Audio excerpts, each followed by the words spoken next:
One of Mayor Adams' longtime allies and former top aides pleaded not guilty yesterday to new corruption charges. Prosecutors say Ingrid Lewis-Martin peddled her influence at City Hall in exchange for $75,000 in bribes and other gifts. She and 6 others have pled not guilty to the allegations. And this isn't the only scandal plaguing the mayor's inner circle. Another former aide accused this week of giving a reporter cash stuffed into a potato chip bag.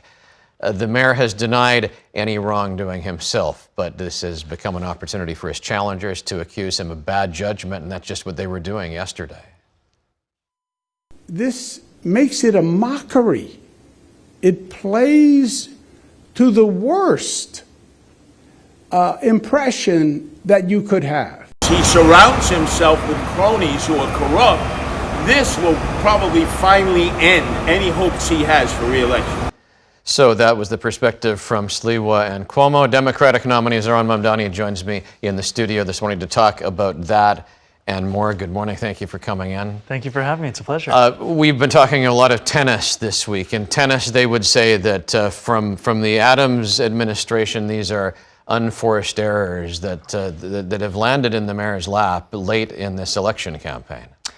I would agree with that, though I'd say it's quite charitable, because what you're seeing is a mayor who has surrounded himself with people who've made these kinds of decisions again and again and again. And if you look at DA Alvin Bragg's case, he lays out very clearly that this is a city for sale. And it's the same city that New Yorkers can't afford, and yet we see Adams' closest advisors making more than $100,000 off of that same place. Are voters understanding that? Do you feel that you've got to drive that point home, or is it speaking for itself? It's speaking for itself. I find this no matter where I am across the 5 boroughs, that New Yorkers are tired of this kind of pay-to-play politics, quite literally pay-to-play. I mean, we're speaking about a city being sold for crab cakes and, a feature in a TV show. We're seeing allegations about potato chip bags filled with cash. This is the kind of script that you would reject for being too on the nose if it was given to you. I want to ask you about another issue that's been in the news. We have seen what has happened this week with Texas and the redistricting. We've seen Governor Hochul and Governor Newsom in California talking about fighting back. Does this just become an arms race that nobody ends up winning? I think for far too long we have played to a set of norms that the Republican Party has shown no regard for, and it has left Democrats on the precipice of losing so much of what makes us proud to be American. And I have been thankful to see the leadership, whether in California or also here in New York, understanding that Republicans are not going to come back to an era where voters get to actually pick their representatives, and we need to ensure that we can protect this Constitution. I know you found yourself having to weigh in on the national political stage in a way that you didn't when you were a primary candidate. I want to talk about that. Last time you were in this studio was before the primary. Are you still having kind of the pinch me moment where you can't believe the success you have had? It is hard to come to terms with the scale of what these last few months have looked like, where I can walk down the street and New Yorkers will come up to me and mention one of our 3 policy platforms. And it's also exciting, though, because I know that for so many New Yorkers, they have not seen themselves in our politics for so long, and especially for young people. There are so many who this was the first time they registered to vote, and this to them is what the promise of politics can be. It can be actually affording the most expensive city in America. The criticism that your opponents, particularly Andrew Cuomo, have been hammering on is your newness to government, to administration, to being in a management role.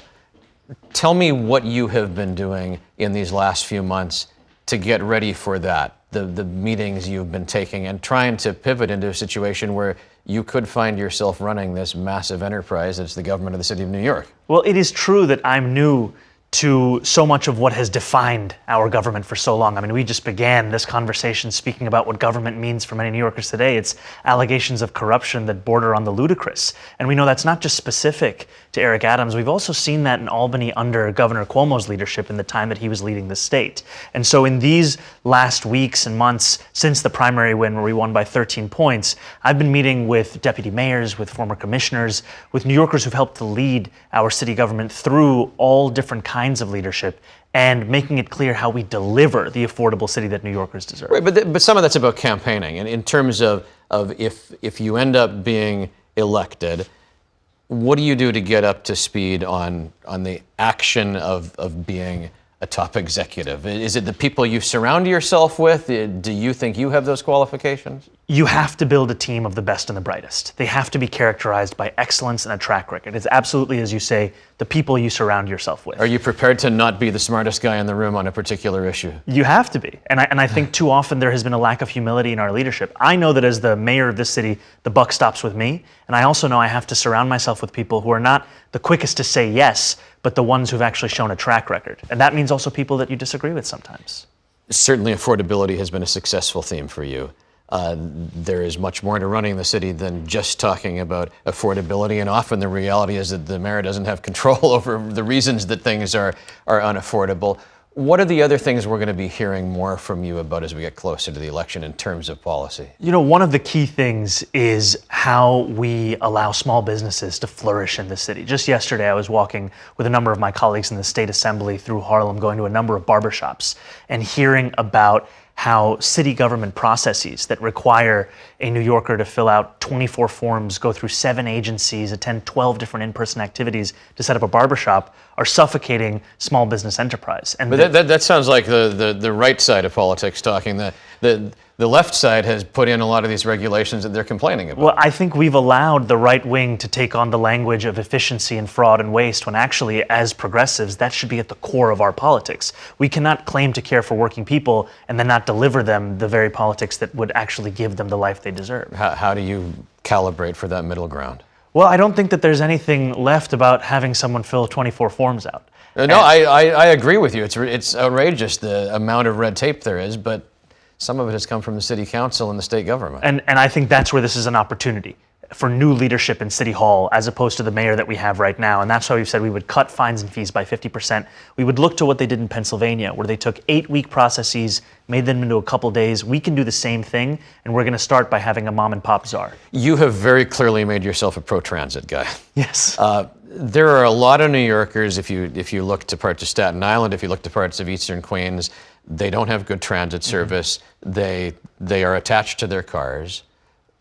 Can you be a mayor for people who get behind the wheel and are seeing congestion pricing and speed cameras and parking spots taken away? Can you be a mayor for them at the same time that you're representing the interest of those who are on buses and subways every day? Absolutely. You have to be a mayor for all 8.5 million people who call the city home, not just the more than 500,000 who voted for me in the primary.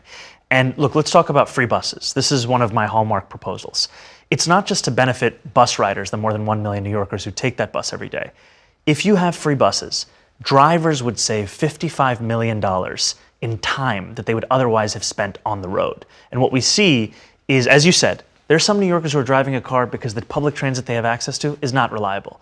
If you make it reliable, if you make it fast, then you would see some New Yorkers get on that bus that are currently not, but also you'd see less congestion across New York benefit City. for those who refuse to get out of their cars under any circumstances. They would be able to get to where they're going faster. You have engaged volunteers in a way that was a big part of your primary win.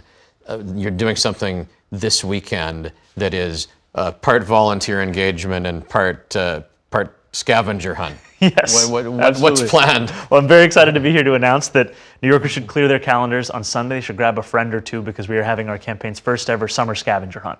It's going to be Sunday. We heard the weather's going to be great. It's going to be one of the last days in summer, and it's a chance for New Yorkers to learn a little bit more about their city and to celebrate all that the city has to offer. And if they're interested in more details, tune into our social media. What have you learned in terms of doing events like that, and the way that it has generated volunteer excitement? And can you be at those events? And your profile has certainly risen in a way that a lot of people would be competing for your time at something like that. I can, and I enjoy being at those events. And I think, I was on the BX33 a few years ago, and there was a woman there who said, "I used to love New York. Now it's just where I live."